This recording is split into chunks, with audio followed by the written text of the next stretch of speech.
नमस्कार, power of टकमा स्वागत छ। म सरोज सिंह थापा। फेरिएको सत्ता गठबन्धनमा प्रधानमन्त्री पुष्पकमल दाहालले मन्त्री परिषद विस्तार गरेका छन्। नयाँ मन्त्रीहरूले पदभार पनि सम्हालिसकेका छन्। तथापि नयाँ गठबन्धन बन्दा पनि राजनीतिप्रति देखिएको न निराशा बदलिएको छ, न त सरकारको भविष्यप्रति नै ढुक्क हुने अवस्था देखिएको छ। अर्थतन्त्र सुधार र सुशासन अहिलेको सरकारका लागि सबैभन्दा ठूला चुनौतीका विषय बनेका छन्। आर्थिक वर्षको 7 महिना बितिसक्दा पनि मन्त्रालयहरूको कार्य सम्पादन कमजोर देखिएको छ। अझ विकास खर्च 24% मात्र पुग्न नसकेको अवस्थामा नयाँ मन्त्रीहरूले जनचाहना पूरा गर्न कसरी सक्लान्? सङ्कटमा देखिएको नेपालको अर्थतन्त्र कसरी लयमा ल्याउने? किन नेपाली लगानी विदेशमा गइरहेको छ अथवा नेपालमा अडिन सकिरहेको छैन? मुलुकमा आर्थिक समस्याले खडा गरेका अर्थ राजनीति र अर्थ सामाजिक अवस्थाले भविष्यमा नेपाललाई कहाँ पुर्याउँछ? आज हामी यिनै विषयमा केन्द्रित रहेर संवाद गर्नेछौँ पूर्व अर्थ सचिव रामेश्वर खनालसँग। सर, स्वागत छ। नमस्कार। सबैभन्दा पहिले अहिलेको यो सत्ता गठबन्धन फेरिएको छ। प्रधानमन्त्री भने उही हुनुहुन्छ र केही मन्त्रीलाई दोहोर्याउनु पनि भएको छ। नयाँ अर्थमन्त्रीको रूपमा करिब 12 वर्षपछि वर्षमान पुन त्यो मन्त्रालयको नेतृत्व सम्हाल्न आइपुग्नु भएको छ र पछिल्ला समय नेपालका सरकारको सफलता र विफलतालाई अर्थ मन्त्रालयसँग पनि जोडेर हेर्ने गरिएको छ। अहिलेको यो परिस्थितिलाई तपाईँले कसरी बुझ्नु भएको छ? यो सरकारको सम्पूर्ण सफलता र असफलतामा अर्थ मन्त्रालय जोडिएको भन्दा पनि अर्थतन्त्रलाई जोडेर हेर्ने गरिएको छ। किनभने नेताहरू स्वयंले पनि अबका हाम्रो एजेन्डा समृद्धि हो भने हुनाले आम नागरिकले समृद्धिको निमित्त सरकारले के कति गर्यो भने मूल्याङ्कन गर्छ र समृद्धिको निमित्त काम नगरेको, रोजगारी सृजना नभएको, पूर्वाधारको अवस्था दयनीय भएको, आर्थिक वृद्धि कमजोर भएको, अब अरू सूचकाङ्क कमजोर भएको अवस्थामा आम नागरिकमा अहिले एउटा एक किसिमको निराशा छ। त्यो निराशा राजनीतिक गतिरोधको कारणले भन्दा पनि राजनीति स्वाभाविक रूपमा त्यसले प्रभाव पारेको छ। अर्थतन्त्रमा गतिशीलता आएन, एउटा शब्द प्रयोग हुन्छ नि, चलायमान भएन भन्ने, त्यो कारणले पनि धेरैतिर निराशा छ। त्यो सन्दर्भमा कुरा गर्दाखेरि अहिले जुन अर्थमन्त्री हुनुभएको छ उहाँ योभन्दा अगाडि उहाँको कार्यकालमा अब नेपालमा तपाईँको अपुष्ट विवाद त हरेक व्यक्तिको विषयमा हुन्छ, भइ नै रहन्छ। उहाँको बारेमा पनि अपुष्ट विवादहरू होलान्, होइन, अप्रमाणित नभएका विवादहरू होलान्। तर उहाँ अर्थमन्त्री हुँदा म त्यो बेलाका प्रधानमन्त्रीको प्रमुख आर्थिक सल्लाहकार थिएँ र त्यो हिसाबले मैले त्यो बेला नजिक भएर उहाँसँग काम गरिरहेको थिएँ। उहाँले त्यो बेलामा पनि अर्थतन्त्र र अर्थ मन्त्रालय दुइटैलाई बुझ्ने प्रयत्न गर्नुभयो, गलत निर्णयहरू गर्नबाट बच्नुभयो र सकेसम्म अर्थ मन्त्रालयको काम र अर्थतन्त्रलाई पनि सुधार गर्न सक्ने प्रयत्न चाहिँ त्यो बेला गरेको देखिन्छ। त्यसै कारणले पनि अहिले उहाँ आइसकेपछि अब केही क्षेत्रमा अलिकति आशा गरेको जस्तो तपाईँले देखिहाल्नुभयो। सेयर बजारमा आशा पलायो भन्ने समाचार सुन्नुभयो, होइन? तपाईँ जस्ता विज्ञहरूलाई पनि केही आशा पलाएको छ? होइन, अहिले यस्तो अब एउटा व्यक्तिले मात्रै परिवर्तन गर्न सक्छ भनेर विश्वास नभएको हुनाले ममा आशा पलाउने कुरो भएन। किनभने उहाँले पनि प्रणालीमा काम गर्ने हो। जबसम्म प्रणाली पुरै सक्रिय हुन सक्दैन, जस्तै योभन्दा अगाडिको अर्थमन्त्रीमा पनि काम गर्ने इच्छा नभएको होइन, तर उहाँ आफैले पुँजीगत खर्च गर्ने होइन। भर्खरै तपाईँले सुरुमा भन्नुभयो, पृष्ठभूमिमा भन्नुभयो, 7 महिना बितिसक्दा पनि अर्थ मन्त्रालयहरूको कार्य सम्पादन राम्रो छैन। मन्त्रालय भनेको को? भौतिक पूर्वाधार तथा यातायात मन्त्रालय, सिँचाइ मन्त्रालय, ऊर्जा मन्त्रालय, यी मन्त्रालयहरू नेपालमा आर्थिक वृद्धि गर्नको निमित्त सबभन्दा बढी योगदान गर्ने मन्त्रालय हो। यिनीहरूले नै सही तरिकाले काम गर्दैनन् भने अर्थमन्त्रालय जतिसुकै अर्थमन्त्री जतिसुकै प्रभावकारी भए पनि, जतिसुकै विज्ञ भए पनि उहाँले डेलिभर गर्न सक्नुहुन्न। तर अहिलेको जुन यो नयाँ समीकरण बनेको छ, प्रधानमन्त्री उही हुनुहुन्छ। प्रधानमन्त्रीले किन समीकरण परिवर्तन गर्नुभयो भन्दाखेरि त प्रश्न छ। उहाँले बोलेर पनि प्रश्न गर्नुभएको छ, हामीले बुझ्दाखेरि पनि के हुन्छ भने उहाँलाई राजनीतिक दृष्टिकोणबाट समीकरणका दलहरूले कुनै पनि अप्ठ्यारो पारेका थिएनन्। तैँले छोड्नपर्छ, त सकिनस् भनेर के अरे सहयात्री दलहरूले उहाँलाई दबाब दिएको होइन। वास्तवमा उहाँलाई चाहिँ पूर्ण बहुमतै थियो। सहयात्री सबै दलले उहाँलाई साथ पनि दिएका थिए। तर उहाँले के भन्नुभयो, के महसुस गर्नुभयो भने योभन्दा अगाडिको समीक्षा बैठकमा उहाँले भन्नु पनि भएको छ, म कुनै पनि मन्त्रालयको कार्य सम्पादनबाट खुसी छैन, होइन, काम भएको छ तर आम नागरिकलाई सन्तुष्ट पार्ने गरी काम भएको छैन भनेर म आफैलाई पनि लागेको छ भनेर उहाँले भन्नुभएको भने चाहिँ काम भएन। काम गराउनको निमित्त मलाई सहयात्री दलहरूले विश्वास गर्दा गर्दै पनि मान्छेहरू असल भएनन्, मन्त्रीहरू असल भएनन् भनेर न उहाँले सहयात्री दललाई परिवर्तन गर्नुभयो। एउटा दललाई छोडेर अर्को दल, जसलाई गएको वर्ष करिब 12 महिना अगाडि उहाँले त्याग्नु भएको थियो, त्यही दलसँग गएर उहाँ मिल्नुभयो। किन मिल्नुभयो भने सम्भवतः उनीहरूबाट आउने मानिस, मन्त्रीको रूपमा आउने मानिसहरूसँग गतिला हुन्छन् र डेलिभरी गर्न सक्छु भनेर होला, त्यो उहाँको विश्वास होला। गर्न सक्नुहुन्छ सक्नुहुन्न, अब त समयले देखाउला। तर एमाले पनि माथिल्लो तहका व्यक्तिहरूलाई पठाएन भन्ने कुरा अहिले बहसमा आइरहेको छ। त्यो आशंका छ। त्यो आशंका किन छ भने नेकपा एमाले पार्टीभित्रैका कतिपय नेताहरूले पनि यो यसको भविष्य लामो छैन भन्ने अन्तरङ्ग बैठकहरूमा भन्ने गर्नुभएको हुनाले समाजमा यो कुराहरू त आइरहन्छ। किनभने बाहिर बोलेको कुराहरू मात्रै आउने होइन कि भित्रका कुराहरू नेपालमा छताछुल्ल हुन्छ। त्यसले गर्दाखेरि पनि यो गठबन्धन अथवा यो समीकरण चाहिँ धेरै लामो समयसम्म टेक्दैन कि जाँदैन। अझै यो अर्थतन्त्रको कोणबाट हेर्ने हो भने प्रधानमन्त्री पुष्पकमल दाहाल प्रचण्ड नै हुनुहुन्छ। उहाँ एउटा कोलुसनबाट चुनावमा जानुभयो, त्यसपछि केपी ओलीको सहयोगमा, एमालेको सहयोगमा प्रधानमन्त्री बन्नुभयो र पछाडि दल अदल बदल गर्नुभयो र पुनः फर्केर एमालेकै यात्रामा चाहिँ उहाँ हिँडिरहनु भएको छ भने नेपालमा अहिले दल अदल बदल भइरहेको सन्दर्भमा अर्थतन्त्रमा के फरक पार्छ यसले? यस्तो हो, यदि सार्वजनिक संस्थाहरू सही तरिकाले चलेको भए अर्थतन्त्रमा सरकारले गरेर मात्रै धेरै कुरा हुँदैन।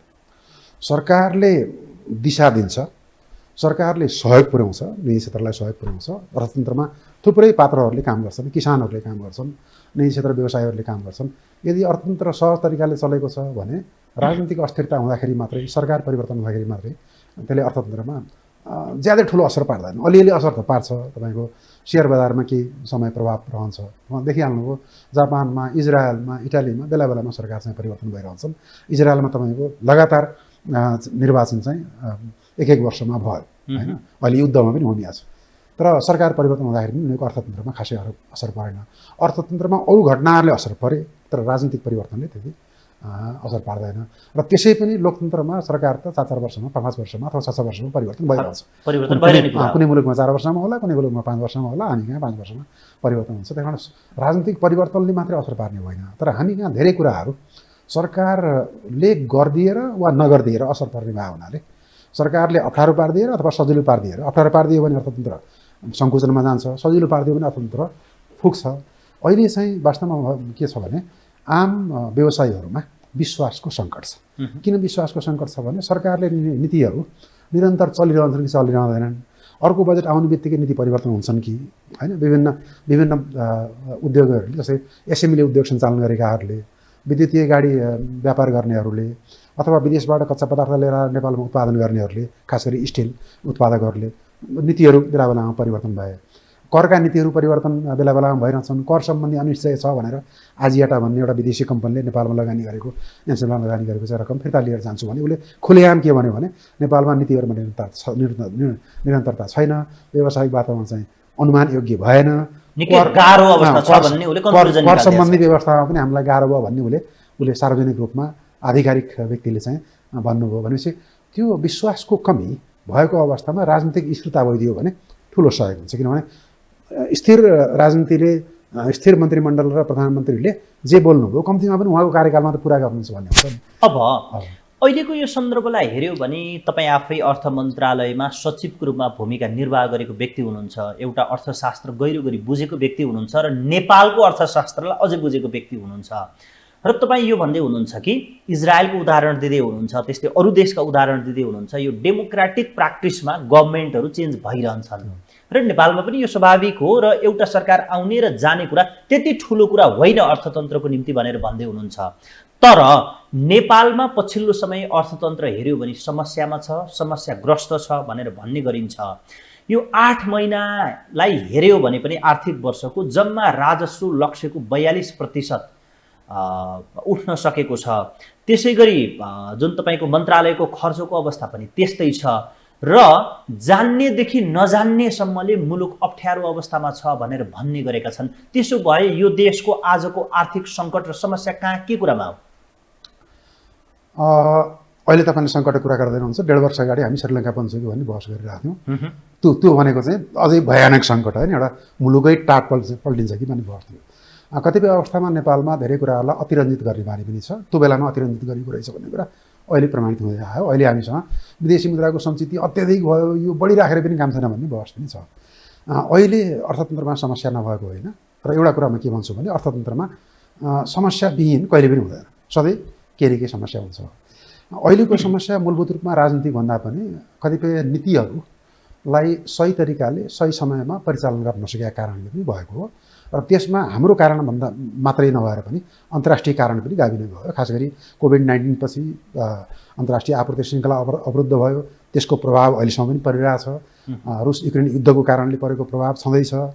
त्यसमाथि हामीले चाहिँ कोभिड-19 को बेलामा जुन किसिमको लचिलो मौद्रिक नीति लियौँ त्यसको परिणामस्वरूप ब्याङ्कका वित्तीय संस्थाहरूबाट अत्यधिक कर्जा गयो, जुन कर्जाको भार चाहिँ अन्य क्षेत्रले त्याग्न सक्ने भन्दा बढी बोकेर बस्यो। अहिले आएर त्यही भारले गर्दाखेरि उहाँहरू थप कर्जा लिएर थप लगानी गर्न सक्ने अवस्थामा हुनुहुन्न। त्यस कारणले यो राजनीतिक कारणले मात्रै आएको समस्या होइन कि हाम्रो नीतिगत नीतिहरूलाई परिचालन गर्ने क्रममा हामी कतिपय अवस्थामा ज्यादै लचिलो र कतिपय अवस्थामा ज्यादै कडा भइदिएको कारणले पनि आएका समस्या हुन् र त्यसमाथि अन्तर्राष्ट्रिय समस्याहरूले च्यापेको हो। चीनको अर्थतन्त्र पनि अलिक सुस्त छ। उनीहरूलाई अन्तर्राष्ट्रिय आपूर्ति श्रृङ्खलाको कारणले र अन्तर्राष्ट्रिय राजनीतिको कारणले पनि क्यानाडाकै सुस्त छ, केही प्रभाव पारेको छ। त्यही भएर यो अन्तर्राष्ट्रिय आर्थिकले पनि हामीलाई प्रभाव पारेको छ। यो बहुआयामिक असर हो। तर त्यतिभन्दा भन्दै पनि 1.5 वर्ष अगाडि गरेको हाम्रो समस्याको चरित्रको तुलनामा अहिलेको चरित्र चाहिँ सुध्रिएको मान्नुपर्छ। कम्तीमा पनि बाह्य क्षेत्र अहिले राम्रो छ। आम नागरिकलाई सङ्कट पार्ने दुःख दिने भनेको चाहिँ मुद्रास्फीति हो। अहिले पछिल्लो महिनाको तपाईँको मुद्रास्फीति तथ्याङ्क हेर्नुभयो भने 5.3% को हाराहारीमा छ। त्यो घटेको हो। त्यतिसम्म चाहिँ हाम्रो नेपालमा जहाजै पनि हामीले किन मान्छौँ भने मुद्रास्फीति भएन भने पनि उत्पादकहरूलाई इन्सेन्टिभ हुँदैन। तपाईँको किसानले अलिकति भाउ बढ्यो भने बल्ल बजारमा सामान बेच्नको निम्ति प्रोत्साहन हुन्छ। त्यही भएर केही हदसम्मको मुद्रास्फीति हामी कहाँ चाहिन्छ। तर 8-9% भयो भने हामीले चाहिँ त्यो अलिकति घातक हुन्छ भन्छौँ। 4-5 को हाराहारीमा छ भने त ठिकै हो। त्यो पनि सुध्रिएको छ। खालि अहिले सुध्रिने बाँकी भनेको चाहिँ सार्वजनिक वित्त, सरकारको वित्त असन्तुलित भयो। चालु खर्च घटाउन सकिएन, राजस्वको वृद्धि दर चाहिँ कमजोर भएर गयो, नबढेको होइन तर कमजोर भएको छ। र त्योभन्दा पनि अर्को चिन्ता गर्नुपर्ने विषय खास गरी साना तथा मझौला उद्योगहरू अहिले सङ्कटमा छन्। किनभने त्यो जुन प्रणाली वित्तीय प्रणालीमा उनीहरू गाँसिएका थिए त्यो वित्तीय प्रणाली आफै सङ्कटमा पर्यो। सहकारी लघुवित्त जसको स्रोत प्रयोग गरेर उनीहरूको चाहिँ व्यापार व्यवसाय चल्थ्यो, उद्योग चल्थ्यो, त्यो स्रोत सुकेपछि अर्को स्रोत खोजी गर्न उनीहरूलाई समय लाग्यो। कतिपय चाहिँ विस्थापितै भए र त्यसको प्रभाव चाहिँ साना मझौला उद्योगमा प्रभाव पर्ने बित्तिकै त ठुला उद्योगमा पनि पर्छ। एउटा त्यो। अर्को निर्माण क्षेत्र चाहिँ गएको आर्थिक वर्षमा अलि सुस्त भयो। किनभने सरकारले खर्च गर्न सकेन। निर्माण क्षेत्रलाई गति दिने भनेको सरकारले हो। सरकारको आफ्नै पुँजीगत खर्च गर्ने सामर्थ्य कमजोर भएको कारणले निर्माण क्षेत्रले कतिपय काम गरेर पनि भुक्तानी पाउन सकेन। 50 अर्ब रुपैयाँ निर्माण व्यवसायीलाई दिन बाँकी छ भन्ने तथ्यहरू बाहिरिरहेको। त्यसमा विवाद छ। कसैले 70 अर्ब, कसैले 60 अर्ब र अर्थ मन्त्रालयले 5 अर्ब भन्दा बढी छैन पनि भन्ने गरेको छ। केही रकम चाहिँ पक्कै पनि दिन बाँकी छ। त्योभन्दा पनि महत्त्वपूर्ण कुरो के हो भने रकम बाँकी भएको कारणले सर यो सरकारको ढुकुटीमै रकम नभएर निर्माण व्यवसायीलाई दिन नसकेको हो वा खर्च गर्न सक्ने क्षमतै नभएका कारणले गर्दाखेरि यो पैसा दिन नसकेको हो? खास सरकारको ढुकुटीमा रकम नभएको होइन, सरकारसँग नगद प्रवाह राम्रो छ। यो तपाईँलाई मैले त्यति सहज तरिकाले बुझाउन नसकुला।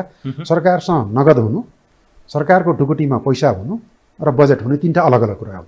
कतिपय अवस्थामा बजेट हुँदाहुँदै पनि ढुकुटीमा पैसा नहुन सक्छ तर नगद हुनसक्छ। किनभने सरकारसँग नगद चाहिँ विभिन्न स्रोतबाट भएको हुन्छ।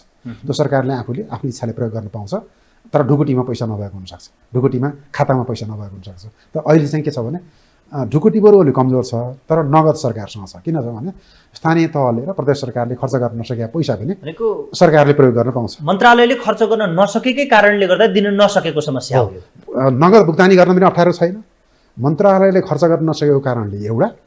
अर्को चाहिँ मन्त्रालयहरूले बजेटमा आयोजना प्रस्ताव गर्दाखेरि गर्न नसकिने आयोजनाहरूमा चाहिँ बजेट राजनीतिक प्रभावको आधारमा बजेट राख्ने, सम्पन्न हुन सक्ने काम भइरहेको ठाउँमा चाहिँ बजेट कम राखिदिने, अनि जहाँ कम भइरहेछ भुक्तानी गर्न पाइएन। किन बजेट नभइकन त भुक्तानी गर्न पाइँदैन।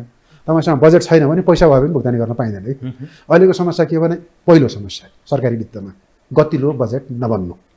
प्रधानमन्त्रीको असन्तुष्टि पनि एउटा के हो भने पूर्व अर्थमन्त्रीसँग गतिलो बजेट तैँले बनाइनस् भन्ने उहाँको असन्तुष्टि रहेछ, अहिले आएर प्रकट भयो होइन। तर उहाँको फेरि अर्को गुनासो छ कि यो सरकारबाट बाहिरिँदै गर्दा मैले मन्त्रालयको जिम्मेवारी सम्हालेर यो परिस्थिति ल्याउँदा म धन्यवादको पात्र हुनुपर्थ्यो भन्ने उहाँको दाबी छ नि। फेरि त्यसमा उहाँको दाबी पनि सत्य छ। उहाँले पनि के भन्नुभएको छ भने मैले कम्तीमा पनि मेरो कार्यकालमा जथाभावी खर्च गर्न दिएँ। त्यो कुरा सत्य हो।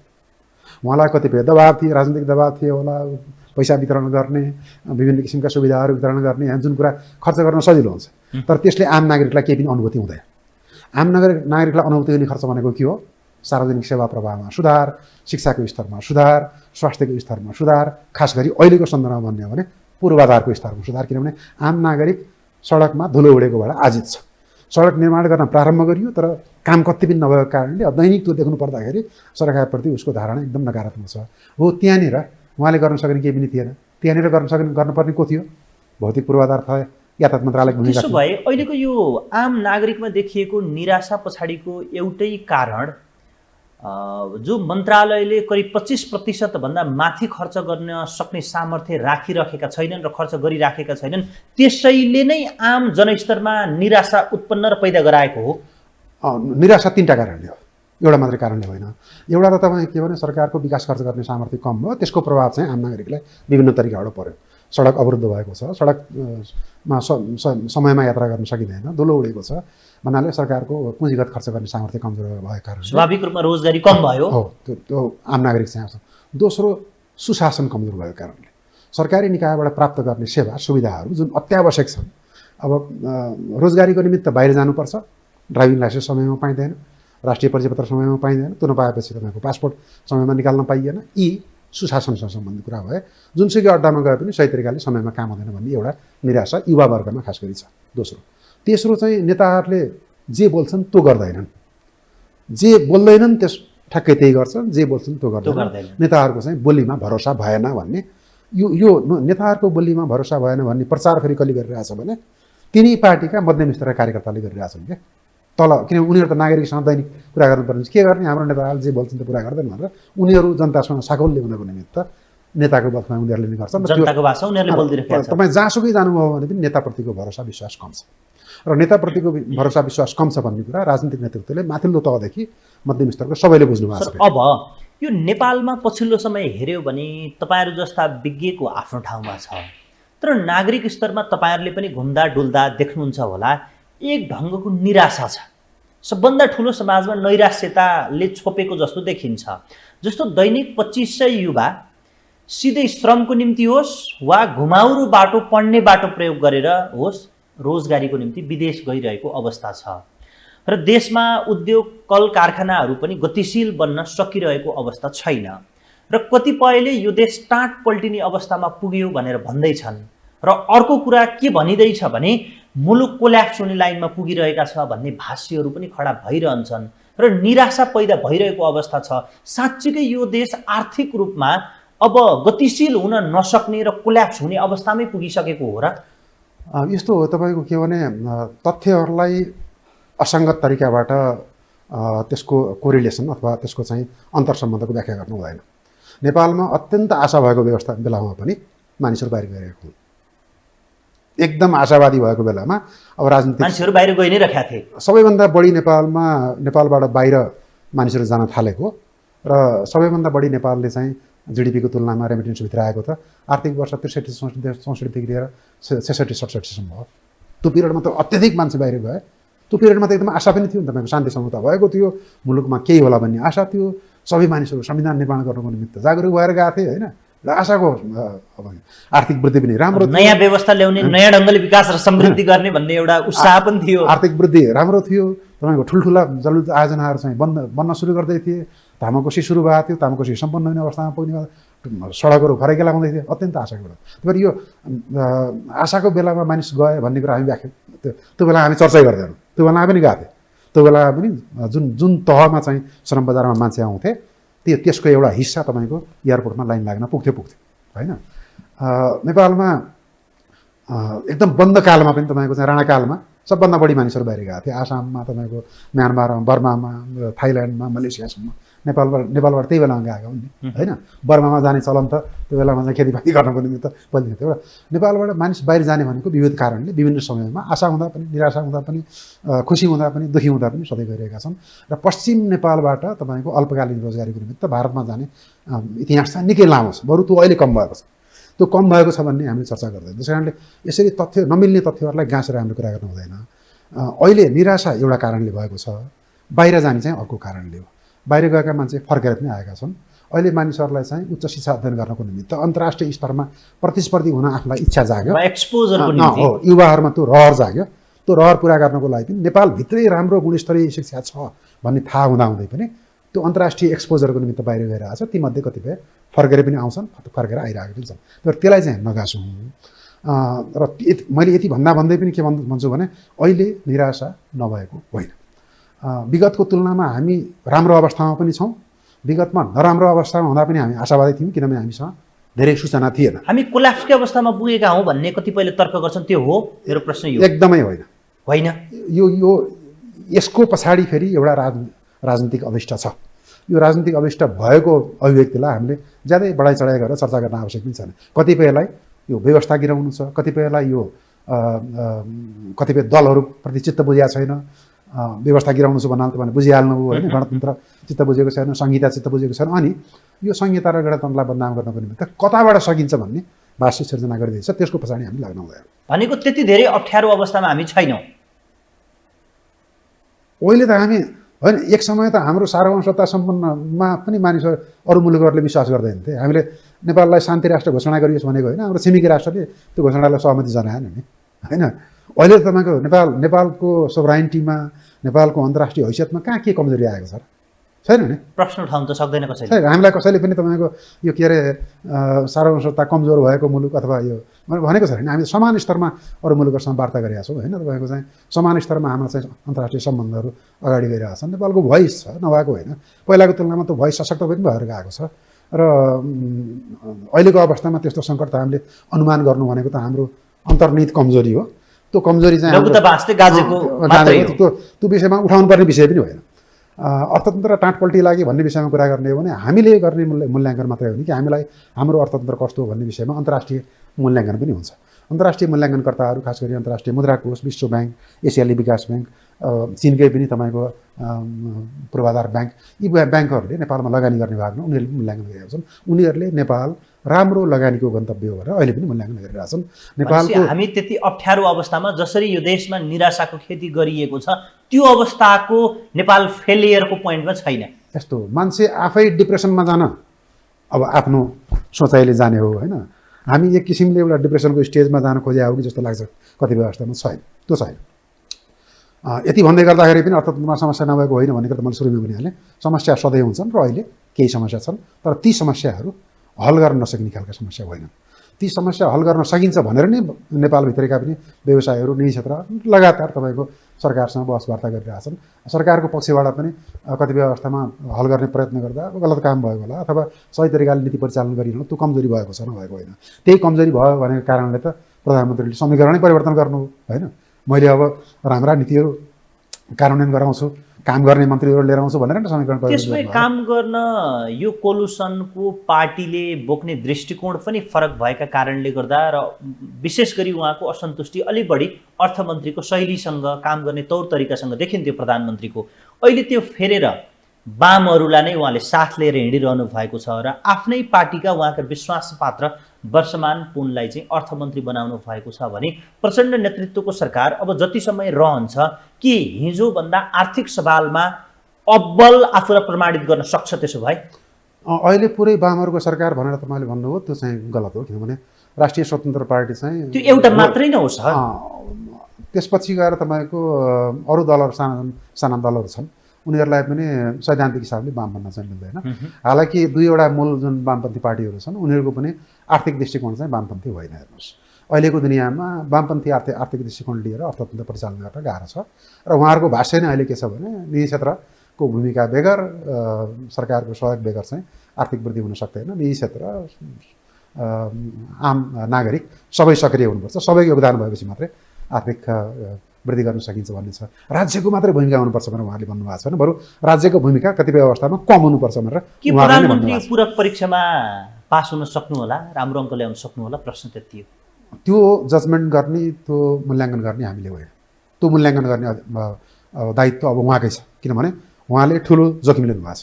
उहाँलाई राजनीतिक रूपबाट कुनै सङ्कट नहुँदै पनि समीकरणका सबै दलहरूले उहाँलाई पुनः समर्थन गरेर प्रधानमन्त्री मान्दै पनि, उहाँले छोड्नुपर्ने अवस्था नआउँदै पनि, संसदमा पनि उहाँलाई कुनै विधेयक नअड्किएको अवस्थामा पनि, उहाँलाई सहयोग गर्ने मानिसहरू नै संसदमा भएको अवस्थामा पनि उहाँले आफूले जोखिम लिएर फेर्नु भएको छ। किन फेर्नु भएको छ भने उहाँले सोचे बमोजिम, चाहे बमोजिम गर्न सकिनँ। त्यो गर्नको निमित्त मलाई अर्को समीकरण चाहियो भने उहाँले नै चुज गर्नुभयो। अब सक्छु कि सक्दिनँ भन्ने मूल्याङ्कन प्रमाणित उहाँले गर्ने गर्नु। उहाँको कुरा हो। अब तपाईँ आफै सचिव भएको मन्त्रालयको संवादतर्फ लागौँ र अर्थमन्त्री हुनुभएको छ वर्षमान पुन। उहाँ करिब 12 वर्ष अगाडि अर्थमन्त्री नै हुनुभएको थियो र त्यति बेला बाबुराम भट्टराई प्रधानमन्त्री हुँदा उहाँ अर्थमन्त्री भएको अवस्था थियो र उहाँलाई कतिपयले सफल अर्थमन्त्रीको रूपमा पनि चित्रण गर्ने गरेका छन्, तर अवस्था अलिक फरक रहेछ अलिकति हेर्दा। उहाँभन्दा अघिल्लो अर्थमन्त्री भरतमोहन अधिकारी हुनुहुन्थ्यो। उहाँले बनाएकै बजेटलाई कार्यान्वयन गर्ने पाटोमा वर्षमान पुन जानुभयो र भरतमोहन अधिकारीले 3 खर्ब 84 अर्बको बजेट ल्याउनु भएको थियो र त्यही अन्तर्गत उहाँ चल्नुभयो र अवस्था के रहेछ भने त्यति बेला राजस्व सङ्कलनको कुरा होस् अथवा यावत कुरा होस्, एउटा लयमा अर्थतन्त्र भएको समयमा उहाँले आफूले एक किसिमको सफल अर्थमन्त्रीको रूपमा वाह त पाउनुभयो। भलै अर्को वर्ष उहाँले बजेट ल्याउन पाउनु भएन, जो संविधान सभा नै विघटन भयो। यो अवस्था अहिलेको अवस्थामा आइपुग्दा त राजस्व सङ्कलन पनि राम्रोसँग उठ्न नसकिरहेको अवस्था छ र मन्त्रालयले खर्च गर्न सक्ने क्षमता पनि विकास गर्न सकिरहेको अवस्था छैन। त्यसै गरी यो विभिन्न कोणबाट हेऱ्यो भने पनि अर्थतन्त्र अहिले त्यति सजिलो अवस्थामा छैन। यो अवस्थामा उहाँले आफूलाई प्रमाणित गर्न सक्नुहोला वा नसक्नुहोला, कसरी हेर्नुहुन्छ तपाईँले? त्यो मैले एउटा प्रसङ्गमा तपाईँलाई भनिसकेका थिएँ कि उहाँ अर्थमन्त्री हुँदा प्रधानमन्त्री बाबुराम भट्टराई हुनुहुन्थ्यो। बाबुराम भट्टराईको प्रमुख आर्थिक सल्लाहकार म थिएँ र मैले उहाँसँग नजिकै बसेर काम पनि गरेँ। त्यो बेलामा जुन बेलामा उहाँले अर्थ मन्त्रालयको कार्यभार सम्हाल्नुभयो त्योभन्दा अगाडि डाक्टर बाबुराम भट्टराई अर्थमन्त्री हुँदाखेरि र त्यसपछिका वर्षहरूमा लगातार नेपालको राजस्वमा सुधार आएको, राजस्व उठिरहेका थियो, बाटो चौडा भइरहेका थिए, कुल गार्हस्थ्य उत्पादनको अनुपात पनि एकदम राम्रो भएर गएको थियो, पुँजीगत खर्च गर्ने सामर्थ्य ज्यादै उच्च त होइन तर अहिलेभन्दा राम्रो थियो। सरकार चाहिँ अहिलेभन्दा कमजोरै थियो किनभने डाक्टर बाबुराम भट्टराईको पालामा पनि कोलिसन गभर्मेन्ट थियो, 10 थरीका दलहरू थिए। त्यो बेलामा त 25 दलहरूको समीकरण थियो होइन, ती सबैलाई मिलाउन गाह्रो। त्यति हुँदा पनि खास मन्त्रालयहरूमा गतिलो मन्त्रीज्यू पर्नुभयो हुनाले पुँजीगत खर्च त्यो बेलामा राम्रो भएको थियो। त्यसको पुरै जस अर्थमन्त्री वर्षमान पुनले त्यो बेलामा लिन पाउनु भएन किनभने उहाँले आफ्नै सोचको बजेट ल्याउनु पाउनु भएन। एउटा गतिलो काम उहाँले के गर्नुभयो भने आर्थिक नीतिहरूमा निरन्तरता दिनुपर्छ भन्ने सिद्धान्त त्यहाँ स्थापित गर्नुभयो। उहाँले अघिल्लो अर्थमन्त्रीले पेश गरेको बजेटलाई त्यो पास गराउने प्रयत्नमा लाग्नुभयो, त्यसमा फेरबदल परिवर्तन केही पनि गर्नु भएन। अर्थमन्त्रीमा हुनुपर्ने एउटा गुण त्यो पनि हो। अहिले पनि उहाँ ठ्याक्कै त्यही अवस्थामा हुनुहुन्छ। अहिलेको बजेटको सिद्धान्त र प्राथमिकता प्रतिनिधि सभामा अघिल्लो अर्थमन्त्रीले पेश गर्नुभयो फागुन 15 गते। फागुन 15 गते पेश गरेपछि अर्थमन्त्री जानुभयो, अहिले उहाँ आउनुभएको छ। अब उहाँलाई त्यो सिद्धान्त र प्राथमिकता परिवर्तन गर्ने कि त्यही सिद्धान्त र प्राथमिकता अन्तर्गत रहेर पनि एउटा कारगर राम्रो काम हुन सक्ने खालको बजेट बनाउने चुनौती छ। उहाँले त्यो परिवर्तन गर्न आवश्यक छैन किनभने त्यो प्राथमिकता सिद्धान्तले राष्ट्रिय योजनाको आवाज बोकेको छ, मन्त्रालयहरूको आवाज बोकेको छ, त्यो एउटा प्रणालीबाट आएको हुनाले उहाँ व्यक्तिले एउटा परिवर्तन गर्दैमा त्यो कार्यान्वयन हुन सक्दैन। कार्यान्वयन हुने भनेको त्यही नै हो। त्यसमा त्यसै अन्तर्गत रहेर बनाउनु भयो भने यसपालि पनि उहाँले चाहिँ सफल हुन सक्नुहुन्छ। यसपालि उहाँलाई एउटा फाइदा के छ भने उहाँले विगतमा 9-10 महिना भयो भने तपाईँ करिब 11 महिना जतिमा बस्नुभयो होला, त्यति 11 महिना भयो भने उहाँलाई चाहिँ अर्थ मन्त्रालयले कसरी काम गर्छ, अर्थ मन्त्रालयका अन्तर्निकाय सम्बन्ध के हुन्, किनभने अर्थ मन्त्रालयले एक्लैले काम गरे पनि हुँदैन। त्यो अर्थ मन्त्रालयको चाहिँ पुँजी बजार नियमन गर्ने निकायहरूसँग अन्तर्सम्बन्ध हुन्छ, राष्ट्र ब्याङ्कसँग अन्तर्सम्बन्ध हुन्छ। त्यो अन्तर्सम्बन्ध उहाँले त्यो बेलामा बुझ्नुभयो। तर अहिले आएर उहाँले त्यो अन्तर्सम्बन्ध असल राख्नुपर्छ, त्यसपछि मात्रै बल्ल अर्थ मन्त्रालयको काम पनि देखिन्छ भन्नेबाट प्रारम्भ गर्ने हुनुभयो हुनाले अहिले सम्भवतः काम सुरु गर्नुको निमित्त उहाँले सिक्ने आवश्यकता छैन, सिकिसक्नु भएको छ। चाँडै नै उहाँले चाहिँ गति पक्रेर एउटा लय समातेर उहाँले चाहिँ अर्थतन्त्रलाई सुधार दिन सक्नुहुन्छ होला। जेठ 15 गतेभित्र त उहाँले बजेट ल्याउनै पर्ने हुन्छ। अहिलेको समस्या भनेको सही बजेट नआएको कारणले पनि हो। यदि सही बजेट कार्यान्वयन हुन सक्ने खालको जहाँ खर्च हुन्छ त्यहाँ विनियोजन गरेर बजेट लिएर आउनुभयो भने हामीले अहिले जुन समस्याको बारेमा चर्चा गरिरहेका छौँ त्यो समस्या भदौ असोजतिर गएर हामी यसबाट मुक्ति पाउँछौँ। तर यो पटक अघिल्लो पटक बजेट बनाउन नपाएका अर्थमन्त्रीले नेकपा हुँदाको ढाँचाकै बजेट ल्याउने तयारी भइरहेको छ र एमाले त्यो चाहन्छ भन्ने सुनिन्छ। खास यो के हो? एमाले के चाहन्छ भन्ने त मलाई थाहा हुने कुरो पनि भएन। आगामी आर्थिक वर्षको बजेट भनेको 16 योजनाको पहिलो वर्ष पनि हो। राष्ट्रिय योजना आयोगले 16 योजनाको लागि अन्तिम रूप करिब दिइसकेको छ। आगामी बजेटभन्दा अगाडि नै दिने भनिएको छ। 16 जनाले परिकल्पना गरेका कुराहरूभन्दा बाहिर गएर आयोजना ब्याङ्कमा अहिले नेपाल सरकारले आयोजना ब्याङ्कमा नपरेका आयोजनाहरू नयाँ राख्न पाइँदैन भन्ने कुरा गरेका छ। कतिपय आयोजनाहरू नेकपा एमाले विगतमा सरकारमा रहँदा नै प्रारम्भ गरेका अत्यन्त महत्त्वपूर्ण आयोजनाहरू पनि छन्, जस्तै सुनसरी मरिन डाइभर्जन आयोजना जुन नेकपा एमाले हुँदा प्रारम्भ गरिया हो। सिँचाइका आयोजनाहरू, सडकका आयोजनाहरू त्यो बेलामा प्रारम्भ गरिया छन्। त्यस कारणले मेरो विचारमा ज्यादै परिवर्तन गरेर बजेट ल्याउन सक्ने अवस्था अहिले छैन, जतिसुकै कुरा गरे पनि। अब त्यसमा नीतिमा चाहिँ राजनीतिक रङ दिने भन्ने कुरा छ भने त्यसमा उहाँले दिन सक्नु होला। यदि केही गरी अब लोकप्रिय हुन खोज्ने खालको प्रवृत्ति यसपालि देखाइयो भने अहिले जुन समस्याको बारे हामीले चर्चा गरिरहेका छौँ त्यो समस्या झन् बल्झिएर जान्छ। चालु खर्चको भार अब बढाउन सक्ने अवस्था छैन, यहाँसम्म कि तपाईँको आगामी आर्थिक वर्षमा तलब वृद्धि गर्नको निमित्त पनि सरकारलाई गाह्रो छ। जबकि यो निजामती सेवा ऐन बमोजिम प्रत्येक 2 वर्षमा तलब पुनरावलोकन गर्नुपर्ने भएको हुनाले त्यो बेला आइसकेको छ। तर त्यो गर्नको लागि पनि सरकारलाई सामर्थ्य नभएको हुनाले ज्यादै लोकप्रिय हुने खालको वितरणमुखी बजेट ल्याउन सक्ने अवस्था छैन। तर नेपालमा अहिले अवस्था हेऱ्यो भने प्राय मन्त्रालयको अवस्था त्यस्तै छ। जस्तो पर्यटन मन्त्रालयको अवस्था हेऱ्यो भने एयरपोर्टहरू बनिरहेका छन् तर सेता हात्ती बनेर बसिरहेको अवस्था छ। त्यसै गरी भौतिक मन्त्रालयको अवस्था पनि त्यस्तै देखिन्छ, खर्च गर्न सकिरहेको अवस्था देखिन्न। मेगा प्रोजेक्टहरू हेऱ्यो भने पनि त्यस्तै अवस्था छ र वैशाखमा सरकारले लगानी सम्मेलन गर्न खोजिरहेको छ। यसलाई तपाईले कसरी हेरिरहनु भएको छ? ठुला आयोजनाहरूमा हाम्रो व्यवस्थापकीय समस्या हो, त्यो चाहिँ बजेटको समस्या होइन। बजेट विनियोजन पनि ठिकै भएको छ। व्यवस्थापकीय समस्या, ठेकदार परिचालन गर्न नसक्ने, काम नगर्ने ठेकदारलाई बेलैमा कारबाही गर्न सक्ने, यी समस्याहरू चाहिँ बजेटले सुधार गर्न सक्दैन। बजेटले सुधार गर्ने प्रयत्न योभन्दा अगाडि डाक्टर महतको बजेट पालामा, योभन्दा अगाडिको बजेटमा उहाँले थुप्रै नीतिहरू घोषणा गर्नुभयो। ती नीति अहिलेसम्म पनि ती कार्यान्वयन सही तरिकाले हुन सकेका छैनन्। त्यो चाहिँ सुशासनको समस्या हो। अब निजी क्षेत्रको लगानीलाई अगाडि बढाउनको निमित्त सरकारले निजी क्षेत्रसँग सहकार्य गर्न सक्छ। त्यही गर्ने क्रममा लगानी सम्मेलन चाहिँ उपयोगी हुनुपर्ने हो। तर लगानी सम्मेलन गर्नुभन्दा 2-2.5 महिना अगाडि यो अहिले जुन भयो नि राजनीतिक परिवर्तन, यो राजनीतिक परिवर्तनलाई लगानीकर्ताहरूले सकारात्मक ढङ्गले लिएको जस्तो मलाई लाग्दैन। अनौपचारिक छलफल गर्दाखेरि नेपालमा राजनीतिक अस्थिरता मात्रै होइन कि सार्वजनिक संस्थाहरूमा पनि अस्थिरता छ। सार्वजनिक संस्थाहरू जसले निजी क्षेत्रलाई सहयोग गर्ने हो, लगानीकर्तालाई सहयोग गर्ने हो, त्यहाँ पनि राजनीतिक परिवर्तन हुने बित्तिकै नेतृत्व परिवर्तन हुन्छ। मैले देखिहाल्नुभयो कतिपय प्रमुख निकायहरूमा नेतृत्व परिवर्तनको कुरा आइरहेछ। हस्, कार्यक्रममा सहभागी भइदिनु भयो, महत्त्वपूर्ण विचार राखिदिनु भयो, म आभार व्यक्त गर्छु। हस्, नमस्कार, धन्यवाद। दर्शकबिन, आजका लागि पावर अफ टकको समय सकिएको छ। हेर्दै गर्नुहोला यो टेलिभिजन। नमस्ते।